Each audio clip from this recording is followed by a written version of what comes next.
happy to welcome to the show Donal O'Neill, a founding member of the GPA. He was commercial director when he stepped away in 2007, and he's with us now from Cape Town, I think. Donal, how are you doing? Yes, indeed, Joe. Good evening. Yeah, great to have you with us.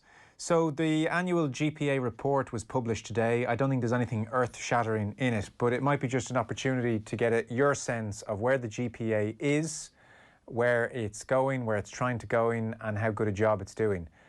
I asked people at the top of the show for a general sense of their perceptions of the GPA.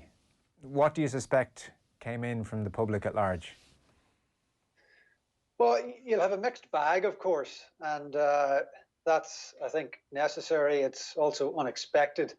When we set out on the GPA track, it's over 20 years ago now, and of course it was very controversial and it was all very aggressive and tit for tat and whatnot. But since the financial deal was cut that established the GPA as a permanent entity, let's say, the organisation is obviously quieter. There's a whiff of the civil service about it because there's a set budget and there's a group of people who are doing their best to spend that wisely. And of course, you've got some outspoken critics. Colm O'Rourke, I love Colm, but I disagree with him on this, being one, Joe Molloy being another, that there's too much money involved, etc., etc., etc. But the bottom line here is that any players' organisation worth its salt anywhere in the world is on a percentage of commercial income. And we knew that, and that was always our ambition in the early days of the GPA. And listen, the only currency that the GAA truly understands is money, and we knew that, and that turned out to be the case, that when we went about our business to disrupt things like the All-Stars, to create our own awards, to agitate for further commercial opportunities, that upset the GAA, and it upset them to the point where they came to the table and they ultimately negotiated a deal. And some people don't like that, but that is the reality of the GAA, and it's certainly the reality that I experienced in my time with the GPA. And I don't think that's changed. So if people say the GPA is getting too much money, the reality is not that the GAA is giving them too much money, it's that the GAA is generating too much money. And because the GAA is run very much as a professional sport from a management and administrative level. So people need to understand very firmly what the GAA is doing. And if the GAA wants to, or people want to see the GPA and the players put less money towards, some of the great initiatives that the GPA do on behalf of players, then one way to do that is to reduce the GAA's own income, which is very easy to do. You just cut away a lot of the commercial programming, you reduce ticket sales, you make it a true socialist organisation, and the problem goes away. But the problem for me has never been with the GPA. It's the GAA who are in the driving seat, and they ultimately control the finances in and around the sport, including the GPA.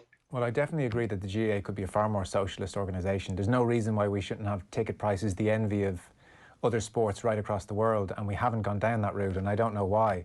But sticking with the GPA for a second, I want to throw you a point made here by Bernard Flynn. He was on our morning show, OTBAM. And I think this would be a common point made by lots of people across the GAA, and I just want to get clarification from you on this. So the GPA's turnover is €7.5 million as of 2019. Government grants make up about 3 million of that.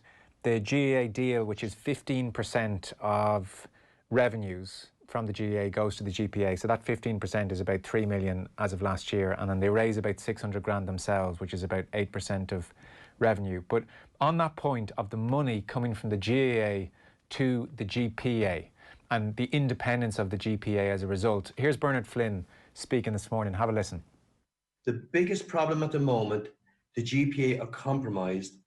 The wages are paid effectively by Croke Park. So you cannot be an independent body. You can't act independently. Paul Flynn has come in, who I would have had great respect for and high hopes for him in his role. I've been a little bit disappointed so far that maybe lack of leadership, lack of conviction on a few issues. That might change, but I do believe Croke Park have the GPA exactly where they want them. So let's deal with this point, because this comes up all the time. Are the GPA compromised as a result of the deal they have done with the GAA financially? Well, of course they are, but the reason that there's a financial transaction is that there's a give and a take. And that's what people must remember. And I remember back in the day, Daisy actually took counsel from Jerry Adams at one point. And I remember the advice that came back was, if you're going to go in and you're going to take the dollar, make sure you get what you're looking for. You know, go in hard and strike that deal once, because you will only do it once. So that ship has sailed. And the deal that was cut between the GAA and the GPA was financially good for the GPA, but strategically it was brilliant for the GAA. And that's the nature of compromise on both sides. It's cost the GAA money, it's cost the GPA, let's say, call it clout or perception of clout. But that's the nature of the beast. There's no other way to do this. Okay, so perception of clout. I mean, is perception reality here? Does it mean if it comes to something like the fixtures that the GPA can't kick up a fuss the way they might like to? And why not? I mean, if they have this 15% of revenue locked in, then I would have thought that would have given them a certain independence to kick up a fuss on issues like the fixtures. It's also a valid point, but I guess there's an element of psychology here. I mean, they're fully aware that they're receiving enormous sums of money from the GAA. So with the best will in the world, that will impact. Because the relationship we had with Croke Park back in the day, it was very touchy. And, you know, I was bad cop, Desi was better cop, and then somebody else was good cop. And we literally went at each other across the table. It was a phenomenal time, but that's not what this is anymore. Yeah. And sorry to interrupt, Donal. Do you think civil service? Yeah. Do you think the current player would be better served by that kind of approach as opposed to the whiff of the civil service now? It's hard to say, because you're not really comparing apples with apples. A deal was done, and that deal was done to the best of the abilities of those involved at the time. And it's been honoured by both sides. And if mistakes were made, and I don't know enough about the internal mechanisms right now, so I couldn't really speak with great conviction, but that was the time, the deal was the time to put all of these issues to bed. Whether, you know, as you move forward, individuals and leadership changes within the organisation, and of course personalities come into play, and that will certainly, I would imagine, you know, determine how certain things are approached. But that's normal in any walk of life. So I don't accept that the deal wasn't a good one. I think it was, but listen, I think it was probably a better deal for the GAA long term, truth be told, and that's what you're seeing. But you know, that's business. That's how commerce works, and it's also how the GAA works. And so, why was it a better deal for the GAA?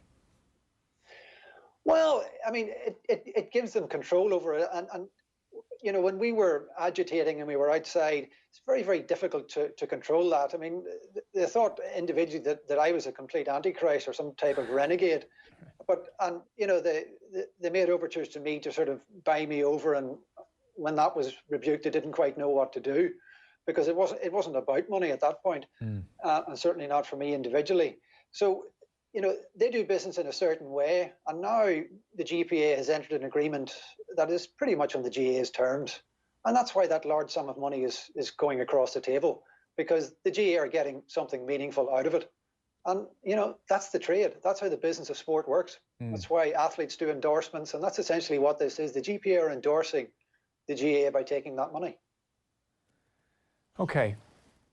Have you any concrete example of a way in which the GPA is compromised on an issue and is not acting the way its members feel it should? Like, so we're talking here in broad terms, and it's a bit compromised, and this is a good deal for the GAA. So is there anything from the last 24 months where the GPA might have acted differently if it wasn't in some way compromised? Listen, I think one of the big problems, obviously fixtures continuously comes up, but I don't think anybody's come up with a solution for that. And the reality is the GPA can only do so much. And, you know, they're not going to flip that on its head overnight. You know, I will always stand behind what's best for players. And I think the majority of people would agree with me on that. But the club county, you know, that relationship it's abnormal in the context of sport. Yeah. And it's abnormal because you essentially have what is, for want of a better term, a professional code and an amateur code, and they're not good bedfellows. And there is no solution to that without some type of seismic shift. let's be honest. And that's the big problem. And that's not a GPA problem, that's a GAA problem. No, totally agree. What could the GPA do? I mean, well, see, in a way, ultimately, if the GPA is just sticking to its mandate, which is looking after the elite players, then we're pretty quickly we're talking about professionalism, aren't we? We're talking about pay for play and a complete separation of club and county. Well, you know, a part of me has always believed that that's inevitable. And a big part of that reasoning is that the GAA will not stop down this very commercial line that they've taken. So the sport is very well run at a senior management level when you look at the business of the GAA. But the reality is it could be brilliantly run. It could do even better. And I had a call 2 weeks back with a number of my old colleagues from the IMG days, Mark McCormick's stable. Some of them who have now gone on to be leaders in the world of sport and business around the world. Yeah. And I remember one of them in particular, David McConnell, who was one of the top TV executives in the world for many a year in sport. And he called me one day and he said, Donal, how do we own hurling? And I said, Dave, you can't. He had Irish heritage, and he said this is the greatest sport he'd ever seen. It's the greatest made-for-television sport he'd ever seen, and he was completely blown away by it. And this was a guy who's, you know, done deals on any sport you could choose to throw a ball at. And I said, Dave, it's not going to happen. And it took some time for him to comprehend why that couldn't happen. But the reality is the GAA, you know, they have not fulfilled the promise and the enterprise of the sport that they have from a commercial basis. So you've got this half-assed approach, which looks, I mean, in Irish terms and domestic terms, it's very good. But there is so much more the GAA could be doing, and they could be doing an awful lot better for county boards, and they could even the keel a little bit more than we're seeing at the moment. But they don't want to do those things, and they've never wanted to do those things. We offered to put a structure together that would equalise counties and batch sponsorships. So if you're going to sponsor the Dubs, you'll take, you know, a B and a C team from a different pool to really, you know, try and even things out a little bit, because it's not fair. It's elitist. That's just how it is. Yeah. And, you know, how do you change that? I said again, you come back to the GAA. It's all on their doorstep. Yeah. So, well, that's a really interesting point. So that would strike me as an issue. If the GPA can't figure out the fixtures, well, that is a tricky area and maybe fair enough. But take the imbalance. And Paul Flynn last November talked about now trying to secure, what was the phrase he used, an uncertainty of outcome, i.e. let's stop Dublin winning the championship every year. And the Australian rules had embarked on this back in the 80s. And Paul Flynn said that might take 10 odd years to accomplish. In the midst of the last 15 years, we've seen crazy imbalances in funding. So like that suggestion that you make there, that if you're going to sponsor Dublin, well, you have to sponsor a Leitrim as well, and you try and even things up. Surely the GPA should have been at the forefront of that.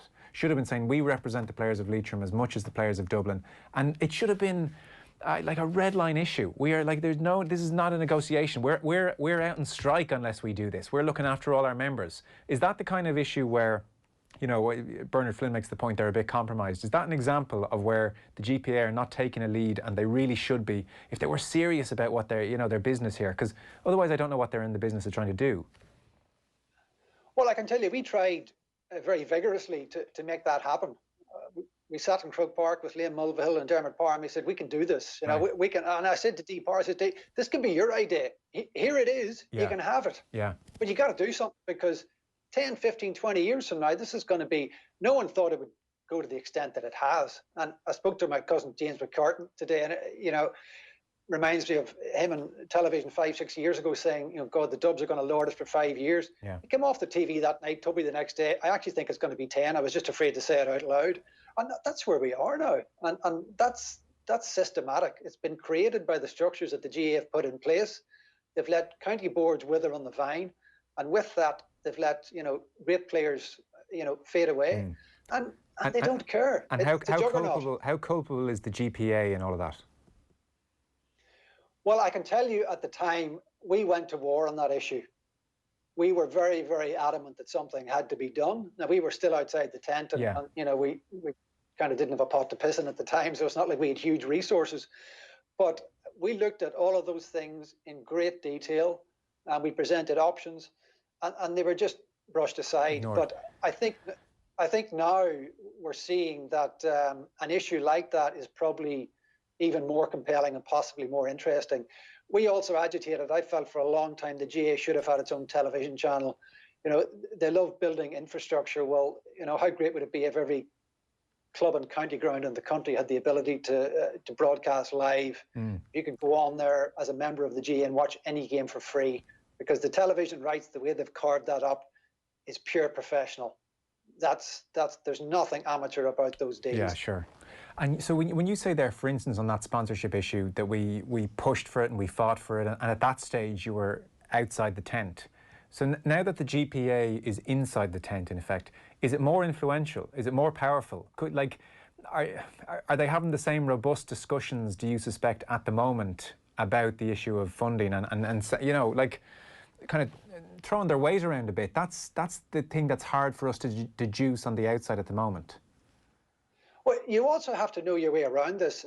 There probably aren't very many people in the GPA. There aren't very many people in Ireland who have a very clear understanding of how sport works and how to rebuild a sport strategically from a commercial level, for example. So what I'm talking about there, that's a process that was used, and I saw it, you know, the great Mark McCormick that I worked for, he's the one that I took my schooling from to understand everything from television rights right down to licensing of players' names. So you need to have a holistic understanding of how a sport functions as a commercial entity. If you don't have that, you're pissing against the wind, because you're just not in a position to understand exactly what can and cannot work. But there isn't anything that hasn't been done. All the examples are out there. And the GAA do a very good job of going a la carte on that. They generate a huge amount of money, sure, but the reality is they could generate more. And part of them probably doesn't want to, because they can manage the heat that they're taking for where they are right now. But if I'm, you know, where the GPA is now, and if you're on a footing that allows you to really address this issue, you either propel forward or you wind it back in, and you take sponsors and commercial entities out of the game altogether. You clean it out, and that will reduce the income, and that will equalise. But the only way you equalise amongst counties is send more money out from a central source, or reduce, you know, the bag of money overall. And, you know, right now they're kind of stuck in the middle. And do you think the GPA has influence, big influence? I don't know the answer to that, because I'm not involved. Obviously, it's been a long time since I have been. But if you're receiving funds to the tune of several million euros, you know, you're a big player. You're a significant player. There's no question that you have a voice. But the GAA are not great at listening. They never have been. So, I mean, that's not going to change anytime soon, is it? Well, I mean, but what would you... The obvious point to make is that the GPA have the players. So on literally any issue, they can call a halt to things and get their way very quickly, no? I mean, nobody wants to go on strike, but I would have thought they can say, look, championship doesn't happen on issues X, Y, and Z, and we sort it out. Well, it always comes down to the same thing. You know, if you get to the Saturday night before an All-Ireland final, and the Dubs decide we've won 7 in a row, we need to change this. These are our demands. You can be damn sure something will happen. You know, Mick O'Dwyer did it with Kerry back in the 80s. He was told to not show up with the Adidas kit, and he said, well, then maybe we won't. And that's you need a Micko, and you need the manager, you need the team, and you need the moment to attack them. And I'm not sure, you know, are the Dubs or the big teams, are they going to vote against themselves? Yeah. I don't think they are. And, you know, at the end of the day, players they're competitive animals. And yes, they care about their fellow players and they need to have teams to play against. But, you know, it's so one-sided now at the moment that, I mean, the imbalance, we even see it in Ulster. You look at the development that, you know, Tyrone have put in place. And, you know, the rest of us are just so far behind, it's frightening. But this is the system. Yeah.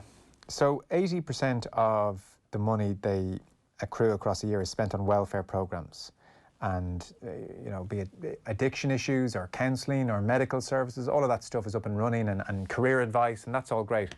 What's the biggest issue in the GAA that the GPA over the next 12 months should be saying, this is the thing we're going to sort out, this is what we're here to do? Well, I mean, if you're asking me what I would do if I was back in there, what I would try to do is an equalisation process. I would try and even the ship a bit, because the way it's going at the moment, it's catastrophic for competition, and it's only going to get worse. And people say, yeah, but Kerry will come back, and the reality is the GAA has never seen an entity like Dublin. Dublin, the county board is extremely well run. They've got great commercial new in place now. They're the real deal, and there's no other county like them. So that is where I would start. I would look for a policy of equalisation, and I would make sure that I understand what that looks like over a 5 to 10 year period, and plan it like a business plan, because this is what it is, and this is the environment we're now in. And one last point, Donal. It was mentioned today that they'll look at trying to reduce the 31 hours that an inter-county player is giving to the game. It was in an ESRI study recently, and they're looking to reduce that. So how do we go about doing that? Is that something the GPA should be doing? Is that something that Kieran McGeeney in his heyday would have wanted? Well, sure, we looked at that. We got the actuaries involved to look at how much effort and time was going in, and what a player essentially gave up if you were to monetize that over the lifetime of a career. And it's enormous. It's absolutely enormous.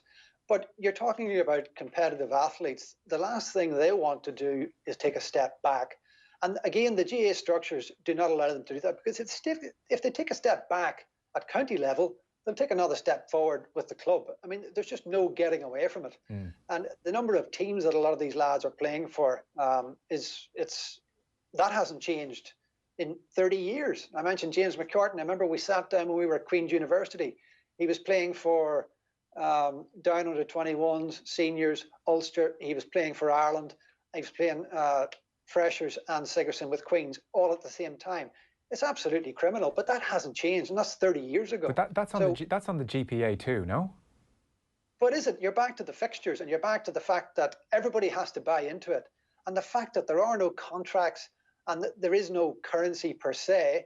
That's why if you present a county player into the club system, then that'll gobble them up too. So, the problem is, in other sports, the players are viewed as assets. They're on the balance sheet, but the GAA doesn't have a balance sheet. And it certainly doesn't have one that recognises the value of players. And I'll come back to it again. That's on their doorstep. But if the GPA could agitate for equalisation, you've either got to go back or forward. But right now, this stalemate has been what it is, and it's been how it is since I can remember. And it doesn't seem to be improving. Donal, thanks so much. Brilliant insights. We might pick up the conversation again. I suspect it's not going anywhere anytime soon. Donal O'Neill, a founding member of the GPA. Thanks again. Not at all. Thanks, Joe.